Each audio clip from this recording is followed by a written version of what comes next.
This channel does not promote any violent, harmful, or illegal activities. All content provided by this channel is meant for an educational purpose only.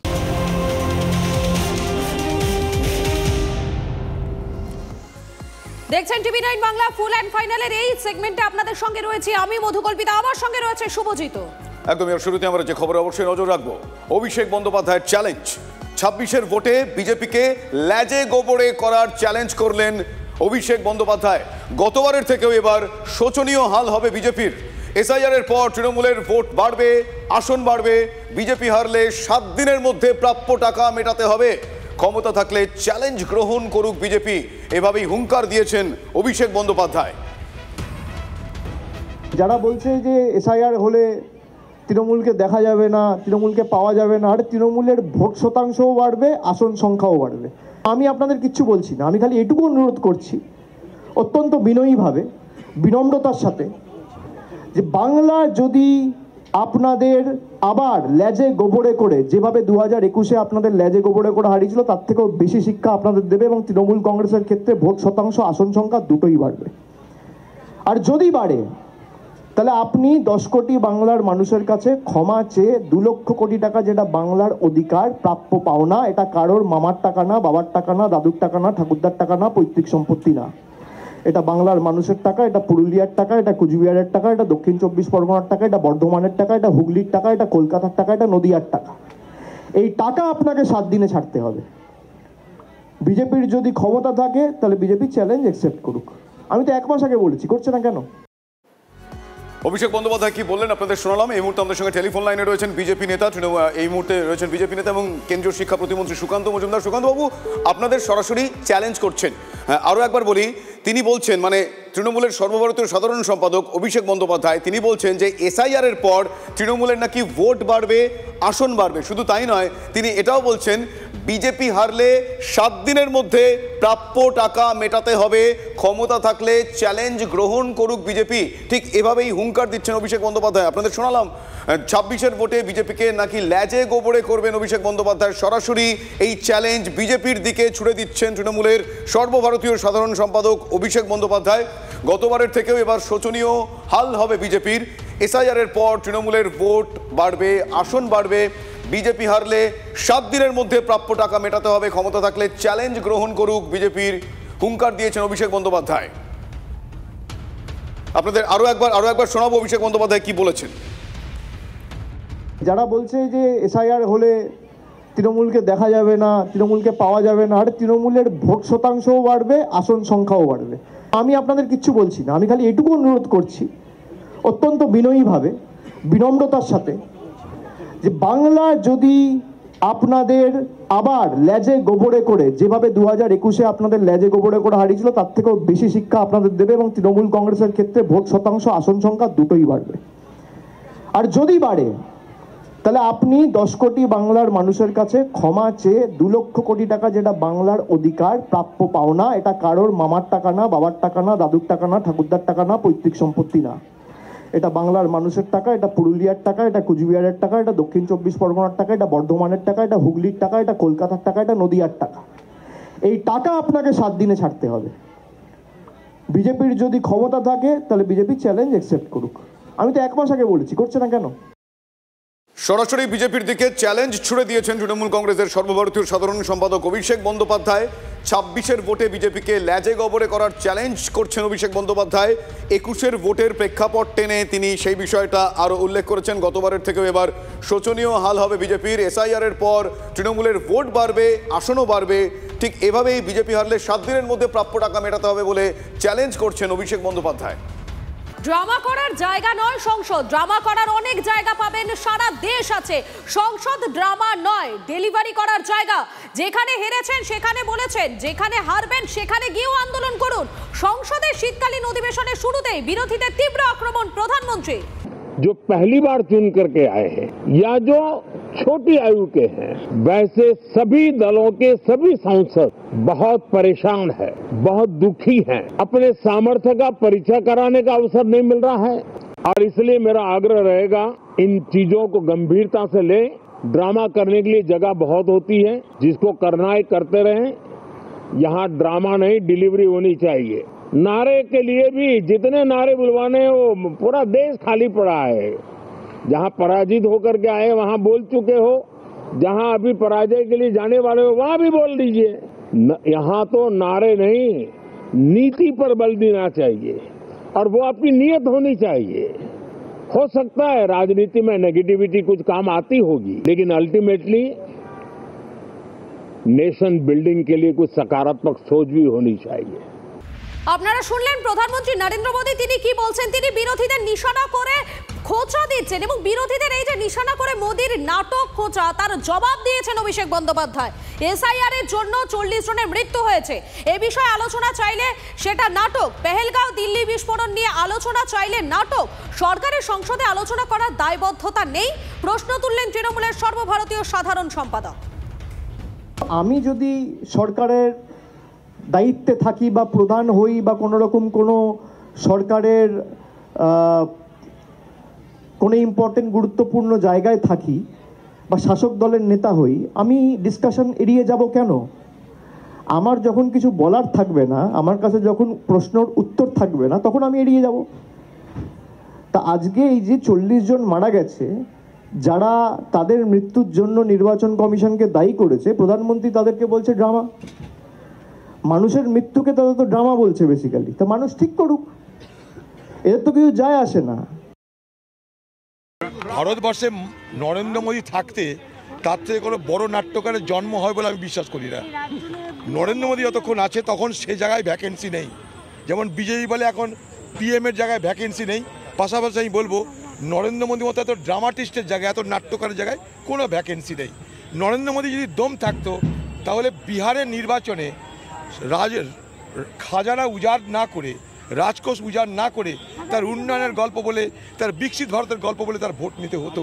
সেখানে যে কী করলো, 1,21,00,000 মা বোনকে তাদের অভাব দারিদ্রতার সুযোগ নিয়ে ভোট চলাকালীন 10,000 টাকা করে দিয়ে দিল নির্বাচন কমিশনের সঙ্গে আঁতাত করে। ঘুষের বিনিময়ে ভোট হলো। ভারতবর্ষের প্রধানমন্ত্রী এই কথাটা যদি পার্লামেন্টে স্বীকার করতেন তাহলে তার সততা বাড়ত, নৈতিকতা বাড়ত। দেখুন, এই যে এসআইআর এর সময়সীমা বৃদ্ধি, সেই বৃদ্ধি নিয়েও এবারে কমিশনকে বিদলেন অভিষেক বন্দ্যোপাধ্যায়। এত ইগো কিসের? 6 মাস 1 বছর ধরে এসআইআর হোক, কোনো আপত্তি নেই। যে পদ্ধতিতে এসআইআর হচ্ছে তাতে আপত্তি আছে। ফের বললেন অভিষেক বন্দ্যোপাধ্যায়। একই সঙ্গে চ্যালেঞ্জ করলেন নির্বাচন কমিশন এবং কেন্দ্রীয় সরকারকে। हम लोग पहले से कह रहे थे कि 2 महीना में एसआईआर नहीं हो सकता। कल आपने देखा होगा फिर से 7 दिन बढ़ा दिया गया। भाई ये क्या दर्शाता है? ये क्या दर्शाता है? जो तृणमूल कह रहा था या ऑपोजिशन के लोग कह रहे थे वही आप कर रहे हो। भाई किस चीज का ईगो? आप 6 महीना लगा के करिए, कोई दिक्कत नहीं है। आप 1 साल लगा के करिए, कोई दिक्कत नहीं है। हम एसआईआर के खिलाफ नहीं है, लेकिन don't twist and tweak my statement. The way SIR is being implemented, we are against that method and mechanism. मैं अगर अपना इन्यूमरेशन फॉर्म भर रहा हूँ, चीफ इलेक्शन कमिश्नर और सेंट्रल गवर्नमेंट एक अंडरटेकिंग दे दे 140 करोड़ लोगों को कि SIR होगा, इसके बाद कोई भी फर्जी वोटर अगर होगा तो the government of the day will resign. Let them give an account, N undertaking, accountability रहे।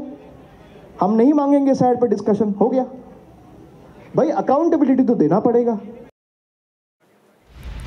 আমাদের সঙ্গে এই মুহূর্তে রয়েছেন বিজেপি মুখপাত্র দেবজিৎ সরকার রয়েছেন। দেবজিৎ বাবু, আপনাকে স্বাগত TV9 বাংলায়। দেখুন, এই যে এসআইআর এর সময়সীমা বৃদ্ধি হয়েছে সেই বিষয় নিয়ে এবার কটাক্ষ করছেন অভিষেক বন্দ্যোপাধ্যায়। তিনি বলছেন যে এত ইগো কিসের? 6 মাস 1 বছর ধরে এসআইআর হোক, তার কোনোই আপত্তি নেই, কিন্তু যে পদ্ধতিতে এসআইআর হচ্ছে তাতে নাকি তার আপত্তি রয়েছে। এত কথা কিসের? এত কথা বলছেন কেন? अकाउंटेबिलिटी तो देना ही होगा, नहीं तो रिजाइन देना पड़ेगा। रिजाइन देवार कोनो दरकार नहीं। 26 निर्वाचन तृणमूलेर विसर्जन, धरफर करे काঁদছেন, বুক ধরফর করছে। বাপরে বাপ, এত লোকের নাম বাদ যাচ্ছে। প্রথম লটেই 27 লক্ষ মৃত ভোটারের নাম পাওয়া গেল। ছেড়ে দিন বাকি অনুপ্রবেশকারী কিংবা ভুয়ো কিংবা ডাবল এন্ট্রি, এসব তো ছেড়ে দিন। তারপরে কি অবস্থা? ক্যাবিনেট মিনিস্টারের বাবা, মৃত বাবা, তার নাম জল করছিল। আরো ধরে নিন, শ্বশুরকে বাবা দেখিয়ে, মামাকে বাবা দেখিয়ে বাংলাদেশি অনুপ্রবেশকারীরা একের পর এক জায়গায় ভোটার লিস্টে নাম তুলেছে, সামনে চলে এসেছে। এত কথা বলার কি দরকার? উনি ডায়মন্ড স্টাইলে খেলুন। আর ইলেকশন কমিশন তারা জানেন নিশ্চয়ই যে কিভাবে কি করতে হবে, একটা সাংবিধানিক জায়গা। আমরা শুধু একটা কথা বলতে চাই যে একটি পরিষ্কার পরিচ্ছন্ন ভোটার তালিকা, অর্থাৎ আপনারা চাইছেন যেন ভোটার তালিকা একেবারে পরিষ্কার পরিচ্ছন্ন হয়, সেদিকে আপনাদের নজর রয়েছে। ধন্যবাদ আপনাকে। অন্যদিকে এই মুহূর্তে পরপর আপনাদের তিনটি আলাদা আলাদা ছবি দেখাচ্ছি। তৃণমূলপন্থী বিএলওদের বিক্ষোভের ছবি আপনারা দেখছেন, বিজেপির ডেপুটেশন জমা দেওয়ার ছবি আপনারা এই মুহূর্তে দেখছেন, মতুয়াদের মিছিলে পুরোভাগে অধীর রঞ্জন চৌধুরী, সেই ছবি আপনাদের দেখাচ্ছি। আপনাদের আরো একবার জানিয়ে রাখি, এসআইআর ইস্যুতে আজ সরগরম সিইও অফিস চত্বর। আতঙ্ক, আরেকদিকে দারিদ্রতার যন্ত্রণা, সবকিছু আজ মতুয়া সমাজকে গ্রাস করছে। এই মতুয়া সমাজ কারা? যারা এই পশ্চিমবঙ্গের দলিত সম্প্রদায় অর্থাৎ শিডিউল কাস্ট সম্প্রদায়, তারা হচ্ছে মতুয়া। এরা কেন এখানে এসেছে? বাংলাদেশ থেকে উৎখাত হয়ে এসেছে। স্বাধীনতার সময় থেকে বাংলাদেশের সরকার এবং সেখানে নানা সাম্প্রদায়িক ঘটনার পরিপ্রেক্ষিতে তাদেরকে বাংলাদেশ ছেড়ে এখানে পালিয়ে আসতে বাধ্য হতে হয়েছে এবং এখানে তারা বসবাস করছে। আমরা সবাই জানি এটা, যে মতুয়া সমাজ হচ্ছে বাংলাদেশ থেকে তাদের ঘর বাড়ি জমি সম্পত্তি ফেলে পালিয়ে আসা একটা উদ্বাস্তু সমাজ। বিধানচন্দ্র রায় তাদেরকে থাকার জায়গা দিয়েছিলেন, তাদেরকে ঘর ব্যবস্থা করেছিলেন, স্কুল দিয়েছিলেন, কলেজ দিয়েছিলেন, রুটি দিয়েছিলেন, রুজি দিয়েছিলেন। সেই আমলে মনে করে দেখুন, সেই মতুয়া সমাজের জীবনে একটা ভয়ঙ্কর বিপদ নেমে আসছে এসআইআর এর কারণে। নির্বাচন কমিশন তারা জারি করেছে এসআইআর, আর সাধারণ মানুষের জীবন হচ্ছে ছারখার। আজকে এই মতুয়া সমাজের পাশে তাই দাঁড়ানোটা, তাদেরকে সমর্থন করাটা আমার কাছে এবং আমার সাথীদের কাছে মানবিক কারণ বলে আমি মনে করি। একটু পরে আমরা চিফ ইলেকট্রাল অফিসার এই পশ্চিমবঙ্গে যিনি দায়িত্বে আছেন তার সঙ্গে দেখা করে এনাদের তরফ থেকে মেমোরান্ডাম দেওয়া হবে। এই পশ্চিমবঙ্গে যেটা হচ্ছে এখন সেটা এসআইআর, এবং এই এসআইআর কে সামনে রেখে রাজনৈতিক দলগুলো তাদের নিজেদের মতন করে নিজেরা রুটি শাখা শুরু করে দিয়েছে। সেই রুটি কি? নির্বাচনের রুটি শাখা শুরু করে দিয়েছে। তারা অনশন করছে, সেই অনশন মঞ্চে কোনো নেতা যায় না, কোনো সরকারের কোনো তরফে কেউ যায় না। অথচ এই মতুয়া সমাজ, তাদের ভোটে তৃণমূল জেতে, তাদের ভোটে বিজেপি জেতে, কংগ্রেস জেতে না। আমি কংগ্রেসের আসেনি এখানটায়, কিন্তু জেতার পর এই মতুয়া সমাজের বিপদের সময় তারা মতুয়া সম্প্রদায়ের সঙ্গে আর যোগাযোগ রাখে না। সেখানে তাদের অনশন মঞ্চে তাদের আহ্বানে আমি গেছিলাম, তাদের সঙ্গে আলোচনা করেছি। একদিকে তৃণমূল সরকার, আরেকদিকে বিজেপি, উভয়কে আমি দাবি রেখেছি যে পার্লামেন্ট খুলছে, আজকে 1 ডিসেম্বর থেকে পার্লামেন্ট খুলছে। এই পার্লামেন্টে যেন ভারত সরকারের পক্ষ থেকে বিশেষ অর্ডিন্যান্স নিয়ে এসে যেন এই মতুয়া সম্প্রদায়কে এসআইআর থেকে মুক্ত করার ব্যবস্থা করা হয়। এসআইআর আজকের নয়, 2002 সাল থেকে বলছে ভোটার লিস্ট দেখবে, কার নাম আছে কার নাম নেই। যারা 5-5টা ভোট দিয়ে দিয়েছে, বিধানসভা লোকসভা 5টা করে ভোট হয়ে গেছে, 5 বার করে, আজকে তাদেরকে নতুন করে নাগরিক হওয়ার প্রমাণ দিতে হবে। এর থেকে লজ্জার আর কিছু স্বাধীন ভারতে থাকতে পারে না। তাই আমরা প্রতিবাদ করে বলতে চাই, বাংলার মানুষকে নিয়ে কমসে কম রাজনীতি করাটা বন্ধ হোক, তাদের অধিকার সুরক্ষিত হোক। একদিকে মতুয়া সমাজ, কখনো তারা বিজেপি, কখনো টিএমসি, তাদেরকে এক রকমের কথা বলে। টিএমসি বলে আমি রক্ষা করব, বিজেপি বলে আমি দেখব, কিন্তু তাদের সঙ্গে বিপদে কেউ নেই। এই বাংলায় আজ গরিব মানুষ যারা, এরা দলিত সম্প্রদায়ের মানুষ, শিডিউল কাস্ট সম্প্রদায়ের মানুষ, এরা বেশিরভাগ অভাবী মানুষ, এরা বেশিরভাগ মাঠে চাষ করে খায়। এই সমাজকে শোষণ করা হচ্ছে, যেটাকে আমরা বলতে পারি রাজনৈতিক এবং নির্বাচনী শোষণ। ঠিক পাশাপাশি এই পশ্চিমবঙ্গে সংখ্যালঘু মুসলমান, তাদের সঙ্গে গাদ্দারি করছে এই বাংলার আজকের তৃণমূল সরকার। ওয়াকফ আইন আনার সময় বলল বাংলার মুখ্যমন্ত্রী বক্তৃতা দিয়ে, কোথায় কি হচ্ছে জানি না, পশ্চিমবঙ্গে ওয়াকফ আইন আমরা চালু করতে দেব না। বাংলার মুসলমান যতক্ষণ পর্যন্ত মমতা আছে কোনো চিন্তা নাই। মমতা যদি থাকে ক্ষমতায়, তাহলে মমতা যখন ক্ষমতা থাকবে তখন মুসলমানের কোনো দুশ্চিন্তা থাকবে না। কথা দিয়েছিল এই ওয়াকফ আইন যখন আনা হয়, আর দুদিন আগে এই টিএমসি সরকার তাদের এই সরকারের পক্ষ থেকে প্রত্যেকটা জেলায় জেলায় আদেশ চলে গেল 5ই ডিসেম্বরের মধ্যে, বাবরি মসজিদ ভাঙার একদিন আগে 5ই ডিসেম্বরের মধ্যে সমস্ত পশ্চিমবঙ্গে যত ওয়াকফ সম্পত্তি আছে তার তথ্য তালিকা সব কম্পিউটারে লোড করে দেওয়া হোক, ডিজিটাইজ করে দিতে হবে। ভাবুন, কথাটা এই জন্যই বলছি যে ভারতবর্ষে প্রথম মনমোহন সিং এর আমলে সাচার কমিটি রিপোর্ট প্রকাশ হয়েছিল। সাচার কমিটি বলেছিল যে ভারতবর্ষে যে সমস্ত ওয়াকফ সম্পত্তি আছে সেই সম্পত্তির পরিমাণ প্রচুর, সেই সম্পত্তিগুলোকে ঠিক মতন ব্যবহার করতে পারলে মুসলমান সমাজের টাকার অভাব হবে না, এতিম বাচ্চাদের পড়াশোনার অভাব হবে না, ইমাম ভাতার দরকার হবে না, আর ইমাম ভাতার নামে মুসলমান সমাজকে খরিদ করে নেওয়ার ষড়যন্ত্র হবে না। আপনারা জানেন সারা ভারতবর্ষে যত ওয়াকফ সম্পত্তি আছে সব থেকে বেশি ওয়াকফ সম্পত্তি কোথায়? এই পশ্চিমবঙ্গে। জেনে রাখুন, এই পশ্চিমবঙ্গে সারা ভারতবর্ষের সব থেকে বেশি ওয়াকফ সম্পত্তি আছে এই পশ্চিমবঙ্গে, 1,48,253টা। মনে করেন 100 বছর আগে, 150 বছর আগে ধর্মপ্রাণ মুসলমান সম্প্রদায়ের মানুষ ঈদগাহ করার জন্য, কবরস্থান করার জন্য কোন জমি দিয়ে গেছে সমাজকে, কাগজপত্র দেখা দরকার পড়েনি। তখন বিশ্বাসে সবকিছু, সমাজ বিশ্বাস করেছে তাই সেটা কবরস্থান, সমাজ বিশ্বাস করেছে তাই সেটা ঈদগাহ। আজকে বলছে না, ওসবে হবে না, কাগজপত্র দিয়ে তোমাকে প্রমাণ করতে হবে এই জমি তুমি সরকারিভাবে আইনিভাবে নিয়েছো। শুধু তাই নয়, উমিদ নামে একটা পোর্টাল চালু করে সেখানে সব ঢুকাতে হবে 5ই ডিসেম্বরের মধ্যে। ক্ষমতা আছে পশ্চিমবঙ্গের, 1,48,253টা ওয়াকফ সম্পত্তি কোথায় আছে তাই সবাই জানে না, তারই কাগজ নেই, সরকার কাছে তার তথ্য আছে কিনা জানি না। আমরা বারবার করে সরকারকে বলেছিলাম শ্বেতপত্র প্রকাশ করে ওয়াকফ সম্পত্তি কোথায় কি আছে তার বিবরণ দাও, দেয়নি সরকার। আজ গোটা মুসলমান সমাজ, আজকে গোটা মুসলমান সমাজ এক অনিশ্চয়তায় ভুগছে।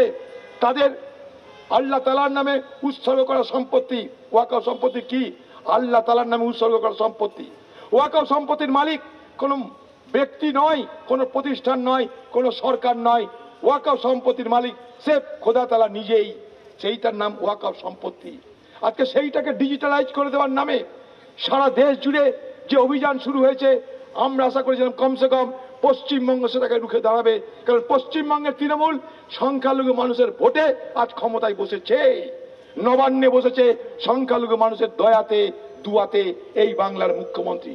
আর সে আদেশ করছে তাড়াতাড়ি 5 তারিখের মধ্যে সব জমা করো, সমস্ত ডিজিটাইজ করতে হবে। আজ মুসলমান সমাজের ত্রাহি শুরু হয়ে গেছে। পশ্চিমবঙ্গ সরকারের এইটাই চরিত্র, কাজের সময় কাজী, কাজ ফুরালে পাজি, এটাই চরিত্র। এই যে মতুয়া সমাজ ভোটের জন্য আমরা 17,111টা বুথে 26, 27, 28 বিডিওদের এ সেকশন অফ বিডিওদের সাহায্যে বিএলওদের চাপ দিয়ে, আমরা বিএলওদের বিরুদ্ধে অভিযোগ করছি না, বিএলওদের চাপ দিয়ে তাদের কাছ থেকে ওটিপি নিয়ে আইপ্যাকের লোকেরা মৃত শিফটিং এবং বাংলাদেশি মুসলিম অবৈধ অনুপ্রবেশকারীদের নাম রেখে দিয়েছে। আমরা একটা স্যাম্পল উদাহরণও ওদেরও দিয়েছি, আপনাদেরও দেখাচ্ছি যে এই বাংলাদেশি লোকের নাম রেখে দিয়েছে, এর 2টো বউ নাকি, শ্বশুরকে কি করেছে? দুটো বউ না হলে দুটো শ্বশুর কি করে? হ্যাঁ, এই যে আমরা 17,111 বুথের অভিযোগ, serial number, data special observer এবং সিওকে দিয়েছে, এবং ওনারা বলেছেন ফিজিক্যাল ভেরিফিকেশান, জোন অবজারভার এবং টেকনোলজি অ্যাপ্লাই করে যতটা সম্ভব ফিল্টার করার তারা চেষ্টা করবেন, এই আশ্বাস আমাদের দিয়েছেন। আর আমরাও কন্টিনিউয়াস লেগে আছি। দ্বিতীয় যে ডিমান্ডটা আমরা করেছি, আপনাদের সামনে যে ডিমান্ডগুলো দিয়েছিলাম তার বাইরে যেভাবে জোন অবজারভার এবং স্টেট অবজারভার দেওয়া হয়েছে, 14ই ডিসেম্বরের পরে যে হিয়ারিং হবে সেখানে লাইভ সিসিটিভি, যেটা সিওর অফিস থেকে সিও আমাদের বললেন যে আমাদের অফিস শিফট হচ্ছে 20 দিনের মধ্যে। আমরা আশা করব যে হিয়ারিংয়ের আগে অফিস শিফট হবে বা যেখানেই করুন, ওনাদের কন্ট্রোল রুম থেকে যাতে ওই সিসিটিভিগুলোকে মনিটরিং করা হয় এবং সিসিটিভি অফ করে কোনো হিয়ারিং একটা কেসেরও হবে না। ওনারা লিখিত অর্ডারও করেছেন, আমাদের অ্যাসিওর করেছেন যে লোকসভা নির্বাচনের মতো ওয়েবকাস্টিং ক্যামেরা আমরা বন্ধ করতে দেব না। সব পার্টির ক্ষেত্রেই প্রযোজ্য, সবার ক্ষেত্রেই প্রযোজ্য, আমরা নিরপেক্ষ। আমরা বলেছি আমরা ফেভার চাই না, আমরা ফেয়ার চাই। আপনি ফেয়ার ট্রান্সপারেন্ট ওয়েতে এটা করুন। এবং আমরা সিসিটিভি নিয়ে স্যাটিসফাইড। আর একটা বিষয় আমরা আজকে ইস্যুটাকে তুলে ধরেছি, ওনারা বলেছেন যে আপনারা লিখিত সাজেশান দিলে আমরা সিইসিতে বা ইসিআইয়ের ফুল বডির কাছে পাঠাবো ফর দেয়ার অ্যাপ্রুভ্যাল অর ডিসিশন। সেটা হচ্ছে যেভাবে জোন এবং স্টেট অবজারভার দেওয়া হয়েছে, যে 340, 45টা 50টাতে এসডিও অফিস বিডিও অফিসে হিয়ারিং হবে, সেই হিয়ারিংয়ে মাইক্রো অবজারভার নিয়োগ করতে হবে এবং তিনি যেন স্টেট গভর্নমেন্টের সঙ্গে যুক্ত না থাকেন। স্টেট গভর্নমেন্টের অফিসাররাই হিয়ারিং করবেন, এটা নিয়ে আমাদের কোনো দ্বিমত নেই, কিন্তু সেখানে যেন মাইক্রো অবজারভার হিসাবে নিরপেক্ষ আধিকারিককে নিয়োগ করা হয়, এটা আমরা দাবি করেছি, অ্যাডিশনাল দাবি। এই 17,111টি বুথ, এর মধ্যে স্পেসিফিক কোন জেলা সবথেকে বেশি যেখানে অবৈধ? 294টা বিধানসভার মধ্যে অলমোস্ট 220টা বিধানসভায়, কোথাও 20টা, কোথাও 70টা, কোথাও 100টা, কোথাও 105টা পর্যন্ত আছে। আপনি আইপ্যাকের বিরুদ্ধে একটা অভিযোগ করলেন যে তারা ওটিপি নিয়ে নিচ্ছে, এতে কি বিএলওদেরকে চাপ দেওয়া যে বিএলওরা সরাসরি অভিযুক্ত না ইআরও এইআরওর বিরুদ্ধে? আপনারা বিএলওরা তো পাঠাচ্ছেন আমাদের, আমরা জানছি কি করে? বিএলওরা তো বলছেন বাঁচতে দিন।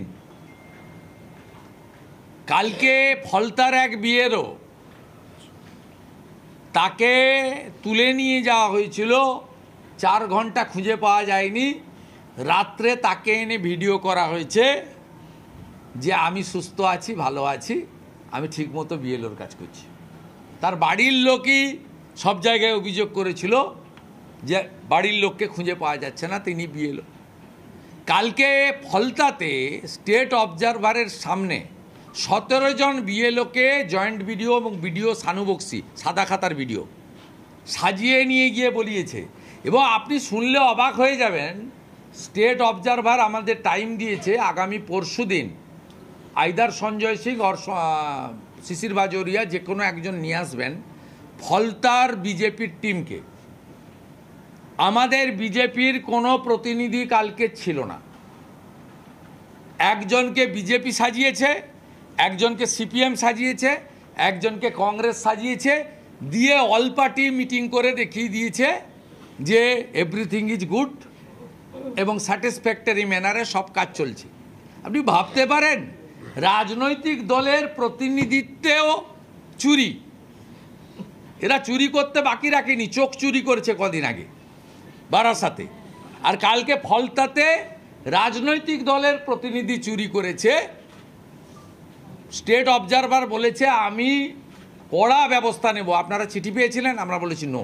আমাকে ডিস্ট্রিক্ট প্রেসিডেন্ট ফলতার যিনি ইনচার্জ মধুদি আছেন তারা জানিয়েছেন বিজেপি কোনো চিঠি পায়নি, মেলে হাতে কোনো চিঠি পায়নি।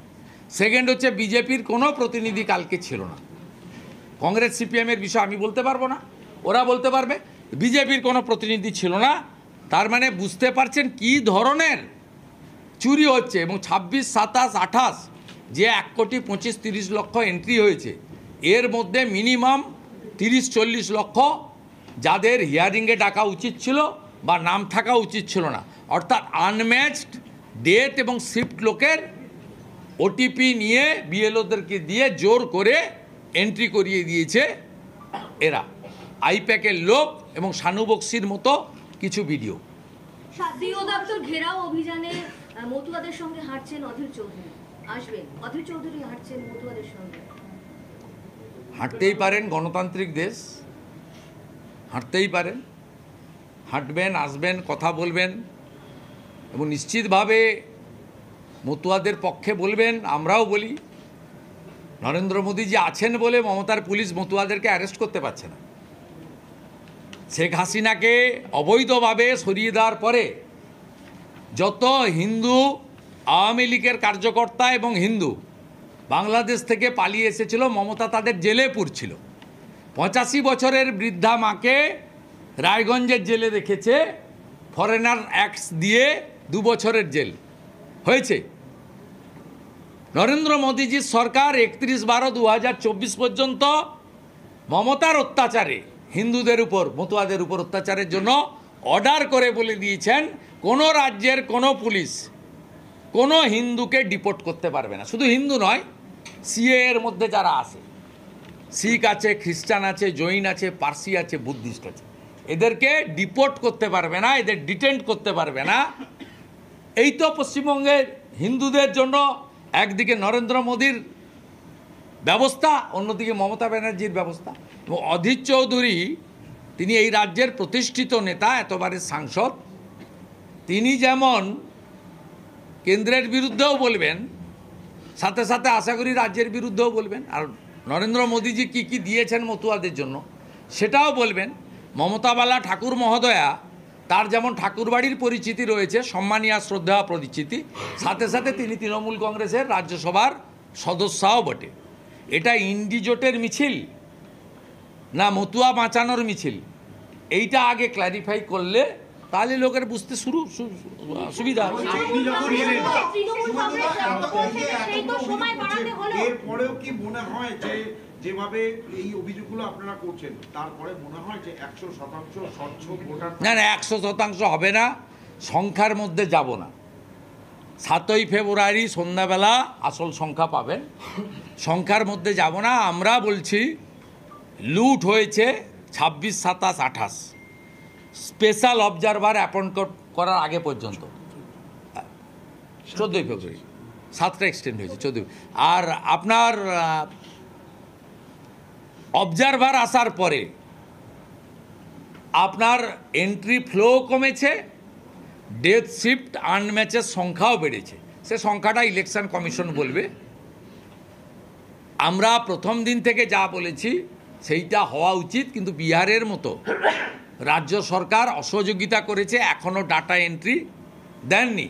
আর মুখ্যমন্ত্রী যে লেটার প্যাড ইউজ করেছেন ইলেকশন কমিশনারকে অ্যাড্রেস করে, যেভাবে কলকাতাতে হাউসিংয়ে বুথ করার বিরোধিতা করেছেন, এটা কোনো মুখ্যমন্ত্রীর প্যাডে লেখা যায় না। আপনার উচিত ছিল তৃণমূল কংগ্রেসের প্যাড ব্যবহার করার। কিন্তু তৃণমূল কংগ্রেস তো বলছে যে সময় তো সেই বাড়াতেই হলো, কমিশন সময় বাড়িয়েছে, তৃণমূল বলছে ওদের জয় হয়েছে, তাদের কমিশন সময় বাড়ানোতেও তৃণমূল আঙ্গুর ফল টক। আপনি যখন এলেন আঙ্গুর ফল টক, আমি যখন এলাম কি হলো? আপনি যখন এলেন, হ্যাঁ বলুন, বলে দিয়েছি। আঙ্গুর ফল যখন এলেন তখন বিএলও অধিকার মঞ্চের তরফে বাইরে বিক্ষোভ, গার্ডরেল ঠেলাঠেলি, একটা বিচ্ছিরি অবস্থা। কোনো বিচ্ছিরি অবস্থা হয়?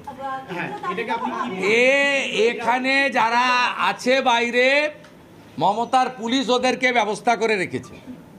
আমি আসার আগে ওরা ছিল ওই নীল সাদা মঞ্চে, ওদেরকে পুলিশ নিয়ে এলো রাস্তার উপরে। এই মাইকের অনুমোদন দেখাতে পারবেন?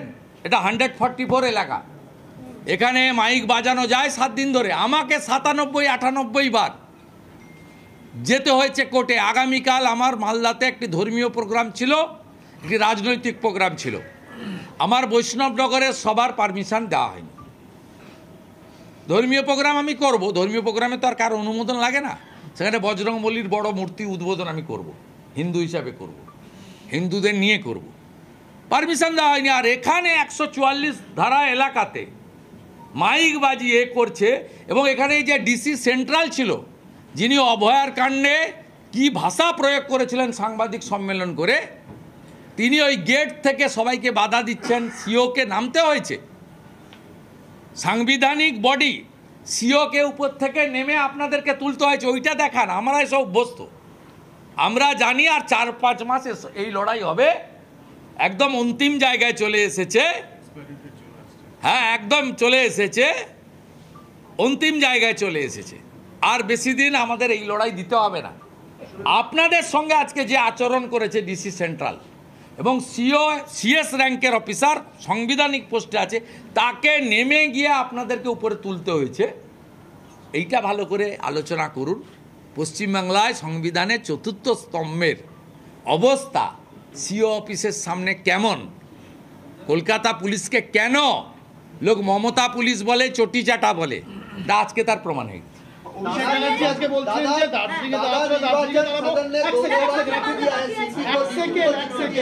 আমি ভাইপোর কথার উত্তর দেব না, আমি উত্তর দেব না ভাইপোর কোনো ভাইপোরের কথার কোনো উত্তরই দেব না। ভাইপো যার আলোয় কত পিসিকে আমি হারিয়েছি। আমি চাই মমতা ব্যানার্জি ভবানীপুর ছেড়ে মেটিয়াবুরুজ যাবেন না। মেটিয়াবুরুজ গেলে মিম বা আইএসএফকে হারানোর দায়িত্ব নিতে হবে, আমি পারবো না। তো ভবানীপুরে থাকলে আমি ওনাকে হারাবো।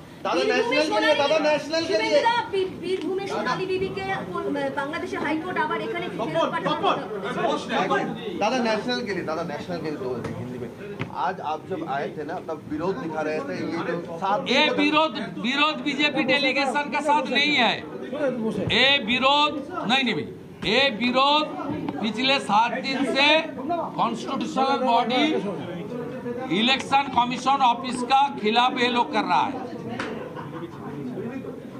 है और ये बिना इजाजत लेकर ही ये कर रहा है। ये सब टीएमसी का गुंस है, ये कोई बीएलओ नहीं है।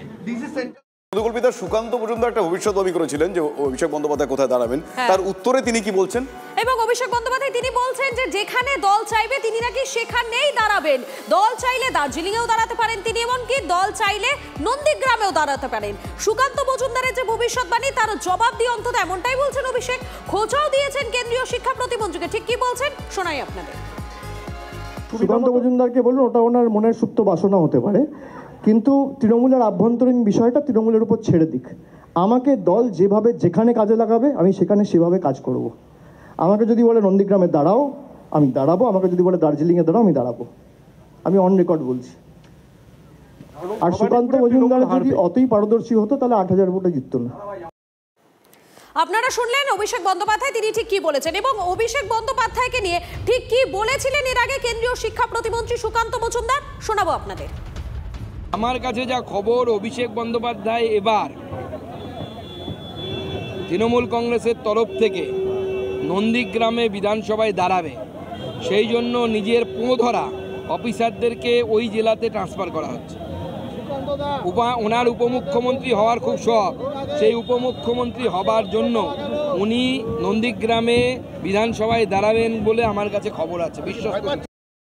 আপনাদের আরও একবার সেই ছবি দেখাবো। এসআইআর ইস্যুতে সরগরম হচ্ছে সিইও অফিস চত্বর, ভিতরে বিশেষ পর্যবেক্ষকদের সঙ্গে বৈঠক শুভেন্দু অধিকারীদের। বাইরে মুখ্য নির্বাচনী আধিকারিকের দপ্তরের সামনে বিক্ষোভ দেখাচ্ছেন তৃণমূলপন্থী বিএলওরা। পুলিশের সঙ্গে তাদের ধাক্কাধাক্কি হয়, গার্ডওয়েলের ওপর উঠে তৃণমূলপন্থী বিএলওদের স্লোগান। আপনারা এই মুহূর্তে সেই ছবি আরও একবার দেখছেন। আমার সহকর্মী দীক্ষা ভুইয়া রয়েছেন। দীক্ষা, ভিতরে বৈঠক চলছে, এই মুহূর্তে বাইরের সিচুয়েশনটা এখন কি আমি দেখতে চাইবো এবং তোমার কাছে একটু বর্ণনা চাইবো। দীক্ষা। আমি দাঁড়িয়ে রয়েছি ঠিক ইলেকশন কমিশনের সামনে যে রাস্তাটা, আমি একটু আমার যে সহকর্মী সুদীপদাকে দেখাতে বলবো। এটা হচ্ছে ইলেকশন কমিশনের বিল্ডিং, যেখান দিয়ে শুভেন্দু অধিকারী আর একটু পরেই বেরোবেন বলে পুলিশের কাছে সেই খবর এসে গেছে। এবং তারপরে আমরা যদি তার উল্টো দিকে ব্যারিকেডের বাইরে দেখতে পাই, সেখানে আমরা দেখতে পাচ্ছি দাঁড়িয়ে রয়েছেন যারা বিএলও মঞ্চের রয়েছেন, তারা দাঁড়িয়ে রয়েছে বিএলও রক্ষা কমিটি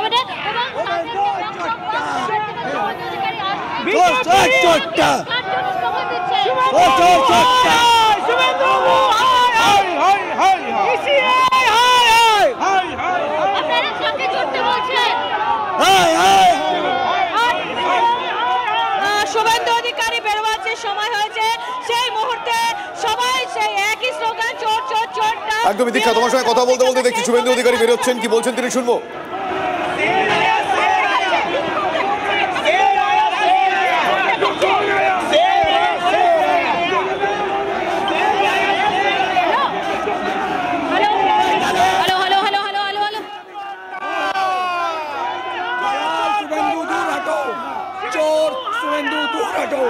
अन्याय कर रहा हम लोगों के साथ, हम लोग के सहकर्मियों के साथ।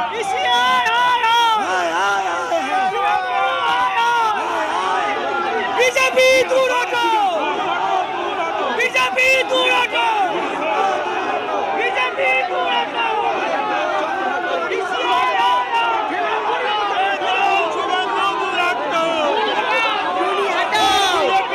शुभेंदु दूर हटो।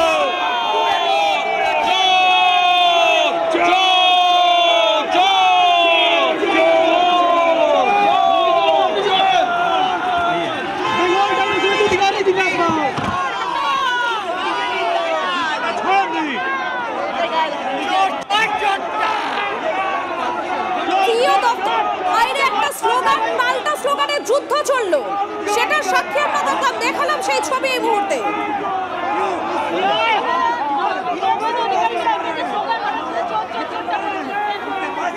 কারণ উনি আমাদের কোনো রকম কথাই শুনছেন না এবং উনি বলছেন এখানে নাকি তৃণমূলের গুন্ডা বাহিনী এখানে আছে, কিন্তু উনি কি করে জানলেন এখানে তৃণমূলের সব গুন্ডা বাহিনী আছে? আমরা সব শিক্ষক সমাজ এখানে এসে প্রতিবাদ করতে, অথচ উনি বলছেন তৃণমূলের সব গুন্ডা বাহিনী অ্যান্টি সোশ্যালরা এখানে ভিড় করেছে। এটা ঠিক বলছেন? এই জন্যই আমরা স্লোগানটা তুলছি।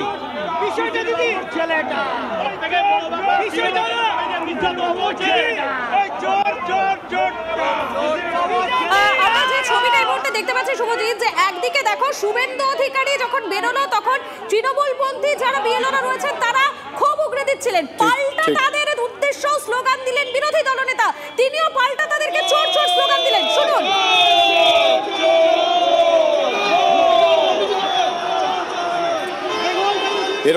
এরকম একটা ফ্রেম তুমি যেরকমটা কিছুক্ষণ আগে বললে, যেটা দেখতে পাওয়া যাচ্ছে, স্লোগান পাল্টা স্লোগান তো বটেই, কিন্তু একে অপরকে এইভাবে চোর চোর বলে স্লোগান, রাজনৈতিক প্রেক্ষাপটে কোনো একটা, এই মুহূর্তের এই ছবিটা সিইওর বাইরে, সিইও দপ্তরের বাইরে দীক্ষা ভূঁইয়া রয়েছে। আমরা যেটুকু ছবি দেখলাম দর্শকদের বললাম মধুকল্পিতা, দীক্ষা ওখানে রয়েছে। একবার দীক্ষার থেকে এই মুহূর্তে আরো একবার কি পরিস্থিতি জেনে নিই। দীক্ষা,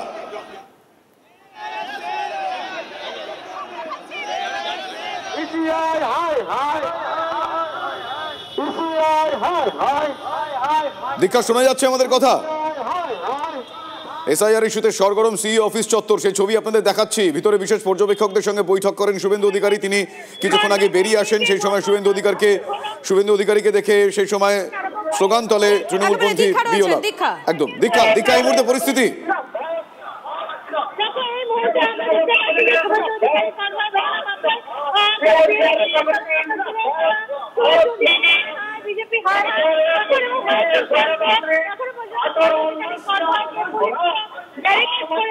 আমরা যাবো, আমাদের প্রতিনিধি দীক্ষার কাছে যাবো। তবে শুভজিৎ, এই মুহূর্তে দাঁড়িয়ে যে ছবিটা গোটা বাংলার মানুষ দেখলো, যে এক পক্ষ আরেক পক্ষকে নাকি চোর চোর স্লোগান দিচ্ছেন, কারা রয়েছেন? একদিকে রয়েছেন তৃণমূলপন্থী বিএলওরা, আর অপরদিকে রয়েছেন খোদ রাজ্যের বিরোধী দলনেতা শুভেন্দু অধিকারী। এই মুহূর্তে কিছু একটা পরিস্থিতি সিইও দপ্তরের বাইরে তৈরি হয়েছে, আমরা সেটা বোঝার চেষ্টা করছি। সোমা রয়েছেন সম্ভবত আমাদের প্রতিনিধি। সোমা, হঠাৎ করে পরিস্থিতির কি কোনো রকম পরিবর্তন হলো? আমরা দেখছি আমাদের সাংবাদিক বন্ধুরা সবাই দৌড়ে যাচ্ছেন, কোন একজন নির্দিষ্ট ব্যক্তিকে কিছু একটা প্রশ্ন তারা করছেন সম্ভবত। সোমা, কি পরিস্থিতি, কি হয়েছে সোমা ওখানে? হ্যাঁ দেখো, এই মুহূর্তে দেখতে পাচ্ছি, দেখো এই মুহূর্তে তৃণমূল কংগ্রেসের যে যারা তৃণমূলপন্থী বিরোধীরা যারা রয়েছেন, তারা কিন্তু এই মুহূর্তে সিইও অফিসের দিকে দৌড়ে যাচ্ছে এবং শুভেন্দু অধিকারী যখন বেরোলেন তখন তারা কিন্তু তাকে ঘিরে বিক্ষোভ দেখিয়েছে। আমি একটু সামনে যাব, যেহেতু দেখো এই তৃণমূলপন্থী যারা রয়েছেন বিওলোরা, তারা একেবারে নির্বাচন কমিশনের অফিসের দিকে কিন্তু তারা দৌড়ে যাচ্ছে। সমাজে একটা জিনিস বোঝার চেষ্টা করব, তারা কি ব্যারিকেড ভেঙে ভেতরে ঢুকতে পেরেছেন? তারা কি সিইও দপ্তরের ভেতরে যাচ্ছেন? দেখো এখনো পর্যন্ত কিন্তু তারা সিইও অফিসের সামনেটা সেখানে পৌঁছাতে পারেনি এবং সেখানে প্রচুর পরিমাণে পুলিশ পুলিশ রয়েছে এবং সেখানে যে পুলিশের ব্যারিকেড করে দেওয়া হয়েছে সেই ব্যারিকেড ভেঙে কিন্তু তারা এখনো পর্যন্ত সেখানে পৌঁছাতে পারে। তবে দেখো এখানে যে মঞ্চ বাঁধা হয়েছে অর্থাৎ বিএলও যে অধিকার মঞ্চ, সেই অধিকার মঞ্চের সামনে তারা এই মুহূর্তে এসেছে এবং আমরা প্রথম থেকেই দেখলাম যে শুভেন্দু অধিকারী তিনি যখন বেরিয়ে আসলেন তখন কিন্তু তাকে কালো পতাকাও দেখানো হয়েছে। সেরকম কিন্তু আমরা দেখেছি। একেবারে সোমা তুমি নজর রাখো, অর্থাৎ শুভজিৎ যেমনটা বোঝা গেল তৃণমূলপন্থী বিএলও যারা বিক্ষোভ দেখাচ্ছিলেন তারা এই মুহূর্তে সিইও দপ্তরে একেবারে কাছাকাছি চলে যাওয়ার তারা একটা চেষ্টা চালিয়ে যাচ্ছেন।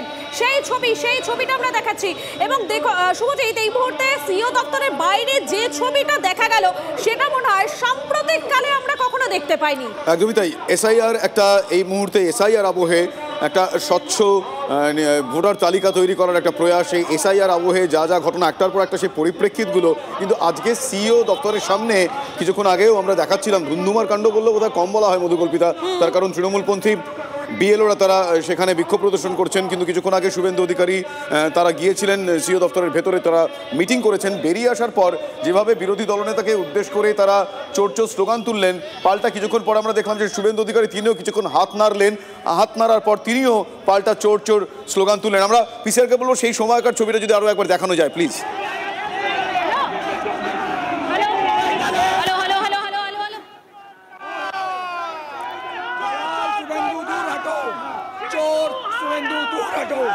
अन्याय कर रहा हम लोगों के साथ, हम लोग के सहकर्मियों के साथ।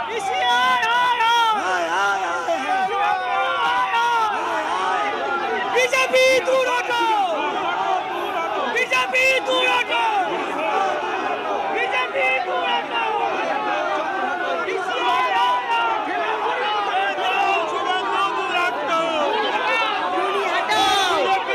शुभेंदु दूर हटो।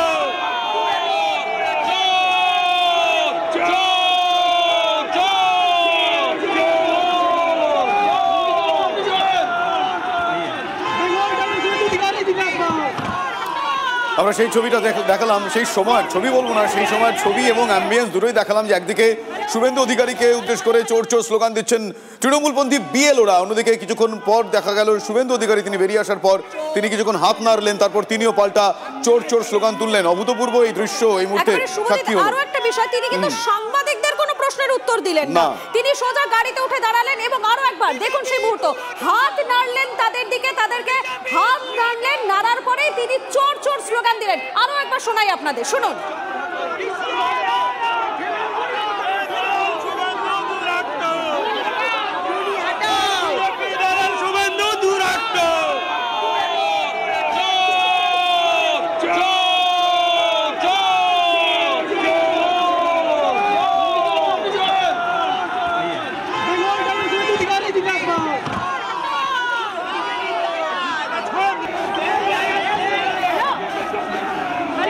আরো একবার আমার সহকর্মীরা রয়েছেন, দেখি একবার দীক্ষা ভূঁইয়ার সঙ্গে কথা বলা যায় কিনা। দীক্ষা, আমরা কিছুক্ষণ আগের ছবিটা দেখালাম, তুমি এই মুহূর্তে রয়েছো, প্রত্যেকটা মুহূর্তে এই পরিবর্তন হচ্ছে পরিস্থিতির, এই মুহূর্তে ছবিটা কি একবার দেখতে চাইবো। তারা কি বলছেন তৃণমূলপন্থী বিএলওরা, যারা কিছুক্ষণ আগেই শুভেন্দু অধিকারীকে দেখে চোর চোর স্লোগান তুললেন, তারা এগিয়ে যাওয়ার চেষ্টা করছিলেন সিইও দপ্তরের দিকে দৌড়ে, এই মুহূর্তে তাদের কি ছবি, কি পরিস্থিতি?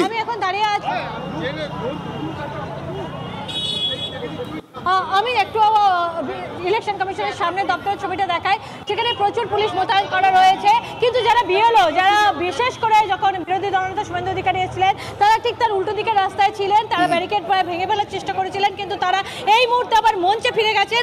আমরা সরাসরি একটু মঞ্চের দিকেই যাবার চেষ্টা করব, কারণ তারা সেখানে চলে গেছেন এবং সেখানে গিয়ে তারা বক্তব্য রাখছেন। বিশেষ করে শুভেন্দু অধিকারীর কনভয় যখন যায় তখন চোর চোর যে স্লোগান দেওয়া হয় এবং পাল্টা আবার চোর চোর স্লোগান বেরিয়ে আসে, আমরা সেটাও জানি, এবং কালো পতাকা দেখানো হয়েছে সেই ছবি আমরা দেখতে পেয়েছি। এবং একটু আগে অধীর চৌধুরী এসে ঢুকলেন, আমরা সেই ছবিও দেখতে পেলাম। অধীর চৌধুরী এখন ইসি দপ্তরে গেছে। এবার আমরা একটু বিএলও যদি অবস্থান মঞ্চে দেখি, আবার তারা অবস্থান চুরি ধরা পড়েছে। উনি যে আমাদের চোর বলছেন, সারদা নারদা কার্ডের জন্য ও তো ডাকাত, যে offence is the best defence. আমার সাথে বিএলওরা আছে, আমার সাথে বিএলওরা আছে, ধরতে পারো বিএলওরা আছে। আমরা বিএলও, আমাদের শুভেন্দু চোর বলে কোন অধিকারে, কিসের জন্য এতটাই অভদ্র অসভ্য একটা আমাদের শুভেন্দু, যে বিজেপি সমর্থ বিজেপির দালাল। আমরা আমাদের যাদের প্রাণ গেছে বিএলও তাদের চাকরির জন্য এসেছি, তাদের পরিবারের জন্য এসেছি, আমাদের সময়সীমা বাড়াতে চেয়েছি, সমস্ত কাজ সেন্সাস ভোট সব কাজ আমরা করি, আর আমাদের উপর দাদাগিরি করে যাচ্ছে। কিসের জন্য? শুভেন্দু নিজে একটা বড় ডাকাত, তাই আমাদের চোর বলছে। ওর কোনো কি জন্য শুভেন্দু অধিকারী কি করতে গিয়েছিল? কি চুপি চুপি কি কথা ছিল? কি কথা ছিল? আমাদের বিএলও বন্ধুরা যখন মারা যাচ্ছে তখন উনি কোথায় ছিলেন? উনি এখানে বিহার থেকে লোক ভাড়া করে উনি বাইরে দাঁড় করিয়ে রেখে উনি ভিতরে ঢুকে কি কথা বলে আসলেন? আমরা তার জবাব চাই। ইসিআই কে এই যে আমাদের এত বিএলও বন্ধুরা মারা গেছে তার দায় নিতেই হবে। প্রাকৃতিক বিপর্যয় হলে আমাদের মুখ্যমন্ত্রী তার জীবনে তার জন্য কোনো ক্ষতিপূরণ দেয়, পারিবারিক একজনকে চাকরিও দেয়, কিন্তু সেন্ট্রাল পোস্ট আমাদের ইলেকশন কমিশন যার জন্য যাদের প্রাণ গেছে তার একবারও বলতে পারছে না ক্ষতিপূরণটা আমরা দেব, একবারও বলতে পারছে না যে তাদের পরিবারে আমরা চাকরি দেব। এটুকু আমরা চাইছি, মানবিকভাবে চাইছি, এটুকু ক্ষমতা নেই। কেন এখানে এসেছে? কি গোপন আলোচনা করতে এসেছে? আমাদের কথা শুনছে না। 24 তারিখে আমাদের শান্তিপূর্ণ আন্দোলন চলছিল, ঠিক আছে? রাত্রির বেলা 1টার সময় কারা আসছে এসে এখানে হামলা করছে। সজল অধিকারী নিজে মদ খেয়ে এসে কিছুজন মাতালকে নিয়ে এসে এখানে উত্তেজনা তৈরি করেছে। আমাদের বিএলওদের যে প্রতিবাদ চলছে, যে মৃত্যু মিছিল চলছে, তার বিরুদ্ধে আমরা এখানে আন্দোলন করছি। এখন আমাদের যে কথাগুলো হচ্ছে, এই মুহূর্তে আপনাদের দেখাচ্ছি সেই সময়কার ছবি যখন শুভেন্দু অধিকারী আজকে বৈঠক করার পর বেরিয়ে আসছিলেন, যখন সেই সময় তাকে উদ্দেশ্য করে স্লোগান তোলেন, যখন তৃণমূলপন্থী বিএলওরা, পাল্টা শুভেন্দু অধিকারীও কিছুক্ষণ হাত নাড়ানোর পর তিনিও স্লোগান তোলেন। একে অপরের দিকে চোর চোর স্লোগান পাল্টা স্লোগান। সেই মুহূর্তের ছবি আপনাদের এই মুহূর্তে দেখাচ্ছি আমরা। দুটো আলাদা আলাদা ভিজুয়ালস, আলাদা উইন্ডো এই মুহূর্তে আপনারা দেখছেন TV9 বাংলার পর্দায়।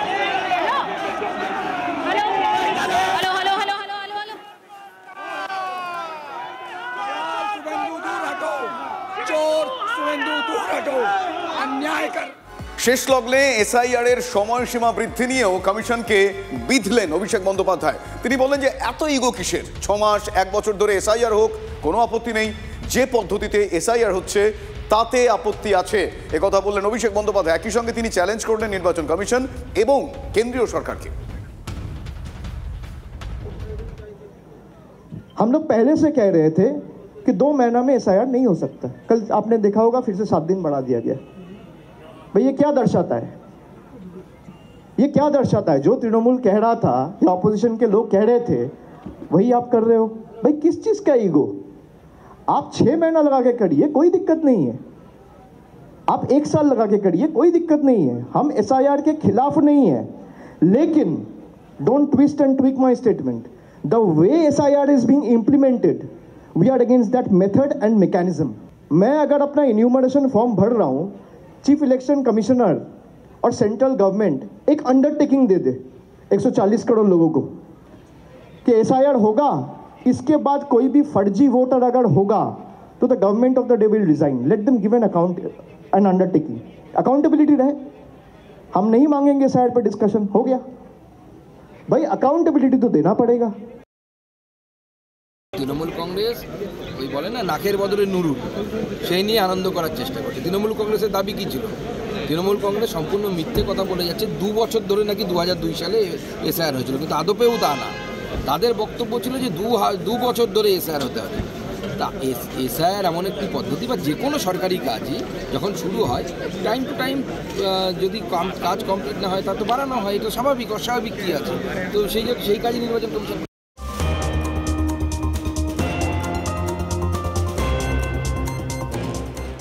দেখুন, এই এসআইআর এর মাঝ পর্বে না আজব কাণ্ড হলো হুগলির চাপদানিতে। খোঁজ মেলেনি ভোটারের, নোটিশ সাঁটিয়ে জানালেন বিএলও। 2 বুথের 55 জন ভোটারের খোঁজই পেলেন না বিএলও। 3 বার গিয়েও দেখা মেলেনি এই 55 জন ভোটারের। বৈদ্যবাটি পুরসভার 22 নম্বর ওয়ার্ডের ঘটনায় শোরগোল। লিস্ট আমাদের বিএলও সাহেব মাসুম সাহেব টাঙিয়ে দিয়েছেন। উনি চেষ্টা করেছেন খুঁজে বার করা, কিন্তু খুঁজে পাওয়া যায়নি। অ্যাজ পার নির্বাচন কমিশনের যে রুলস আছে, সেই গাইডলাইন, এসআইআরের যে গাইডলাইন, সেই মেনে করেছেন। এবং আমি এলাকাবাসী হিসেবে বলবো এগুলোকে আরও ছানবিন করা দরকার আছে, এবং একটা শুদ্ধ, পরিশুদ্ধ, সঠিক ভোটার লিস্ট, ভোটার তালিকা তৈরি হোক, এটা আমাদের কাছে নির্বাচন কমিশনের কাছে আমাদের দাবি, এবং এই ভুতুরে ভোটার ইলেকট্রাল প্রসেস থেকে বাদ দেওয়া হোক। আমরা চাইছি এই যে লোকগুলো নাম টানানো হয়েছে, এরা ফর্ম নেননি, সেই কারণে আমরা চাইছি এই নামগুলো ইমিডিয়েট নির্বাচন কমিশন এই লিস্ট থেকে বাদ দেওয়া হোক। এইগুলোই তো ভুয়ো ভোটার। মেখলিগঞ্জের ভোটবাড়িতে আজব কাণ্ড। 2002-এর তালিকায় নাম থাকার পরেও ম্যাপিং করতে গেলেই আসছেন অন্য নাম। 2002-এর লিস্টে নাম থাকলেও এসআইআর এ ফর্ম আপলোড করতে গিয়ে দেখা যায় তাদের ভোটার কার্ড নাম্বার অন্য জনের নামে রয়েছে। চিন্তায় ঘুম উড়েছে ভোটবাড়ি পঞ্চায়েতের 84 এবং 84 নম্বর বুথের 23টি পরিবারের। সমস্যার কথা স্বীকার করেছেন নির্বাচন কমিশনের স্থানীয় বুথ স্তরের কর্মকর্তারাও। আতঙ্কিত হওয়ার কিছু নেই, আশ্বাস ভোটবাড়ির সুপারভাইজারের। ফর্ম ফিল আপ করে জমা দিই, জমা দেওয়ার পরে সেখানে আমি আমার সামনে যখন অনলাইনে এসে পড়ে তখন দেখা যাচ্ছে আমাদের যে আমার তো 2002 সালের নাম রয়েছে, আমার বাবার আছে, আমার মায়ের আছে, আমার ঠাকুরমার আছে। তো সেখানে আমাদের প্রত্যেকের নামে যখন আমার নামে যখন এন্ট্রি করলো সেখানে অন্য মানুষের নাম দেখাচ্ছে। তখন আমি ভিডিওকে বললাম, ভিডিও বললো ঠিক আছে তোমাদের একটা হেয়ারিং হবে। এই যে হেয়ারিং হবে, এই যে উনি বললেন, এখন আমাদের 2002 সালের ভোটার তালিকায় নাম থাকা সত্ত্বেও আমাদের যে হেয়ারিংয়ে যেতে হচ্ছে। আমরা সাধারণভাবে জীবন জীবিকা করি, এই যে কাজকর্ম ফেলে রেখে আমাদেরকে এই যে ডাকবে, নোটিশ আসবে, এই শুনে তো আমার বাড়ির যে লোকজনগুলো আছে তারা তো আতঙ্কিত, ওই সাথে আমিও আতঙ্কিত। একজন ব্যক্তি যেনারা আমাদের এই ভোটবাড়ি গভর্নমেন্ট প্রাইমারি স্কুলের জমিদাতা ছিল 1948 সালে, অত্যন্ত দুঃখের বিষয় তাদের 2002 সালে ভোটার লিস্টের নাম আসে। বর্তমানে 2025 সালের যে ভোটার লিস্ট, সেই লিস্ট অনুযায়ী এসআইআর নিয়ে যে ফর্ম, সেই ফর্ম যখন আপলোড করতে যাচ্ছে তখন কিন্তু 2002 সালের যে লিস্ট সেখানে কিন্তু আপলোডের জায়গায় অন্য নাম দেখাচ্ছে।